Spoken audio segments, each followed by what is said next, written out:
নমস্কাৰ লৈ আহিছোঁ এটা অতিকৈ গুৰুত্বপূৰ্ণ খবৰ। মুখ্যমন্ত্ৰীয়ে আলোচনা কৰি ল'ব সিদ্ধান্ত।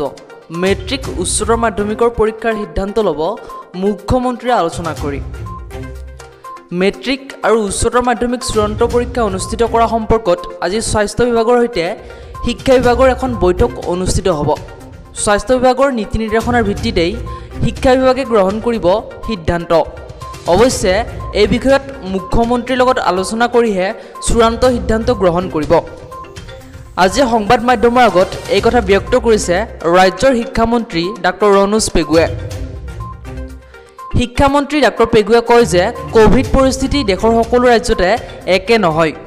অসমৰ ক্ষেত্ৰত কোভিড পৰিস্থিতি কোন দিশে গতি কৰে তাৰ ওপৰতে পৰীক্ষা অনুষ্ঠিত কৰাৰ বিষয়টো নিৰ্ভৰ কৰিব।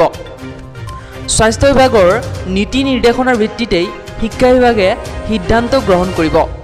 ৰাজ্যৰ শিক্ষা বিভাগে পূৰ্বৰে পৰাই পৰীক্ষা অনুষ্ঠিত কৰাৰ পক্ষত থকাৰ স্থিতি দোহাৰি মন্ত্ৰী ডাক্তৰ পেগুৱে কয় যে কেনেকৈ পৰীক্ষা অনুষ্ঠিত কৰা হ'ব, কেতিয়ালৈকে অনুষ্ঠিত কৰা হ'ব সেইটোহে এতিয়াও সিদ্ধান্ত হোৱা নাই। পৰীক্ষা অনুষ্ঠিত কৰাৰ বিষয়টো যিহেতু ডাঙৰ সিদ্ধান্ত হ'ব, সেয়েহে ইয়াত মুখ্যমন্ত্ৰীৰ অনুমোদন লাগিব। মুখ্যমন্ত্ৰীৰ লগত আলোচনা কৰিহে চূড়ান্ত সিদ্ধান্ত গ্ৰহণ কৰা হ'ব।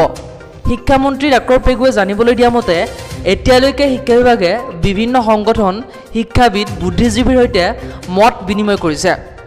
এই মত বিনিময়ৰ প্ৰায় সংখ্যকে পৰীক্ষা অনুষ্ঠিত কৰাৰ পক্ষত আছে।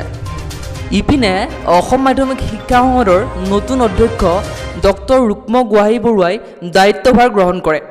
দায়িত্বভাৰ গ্ৰহণ কৰিয়েই সংবাদ মাধ্যমৰ আগত ডক্টৰ গোহাঁই বৰুৱাই কয় যে চৰকাৰৰ অনুমতি পালেই মাধ্যমিক শিক্ষা সংসদে উচ্চতৰ মাধ্যমিক চূড়ান্ত পৰীক্ষা অনুষ্ঠিত কৰিবলৈ সাজু আছে। কোভিডৰ মাজত কিদৰে পৰীক্ষা অনুষ্ঠিত কৰিব পৰা যাব সেয়া হ'ব তেওঁৰ প্ৰথম উদ্দেশ্য। নতুন নতুন পৰিকল্পনাৰে উচ্চতৰ মাধ্যমিক শিক্ষা ব্যৱস্থাক তেওঁ উন্নত কৰিব বিচাৰে।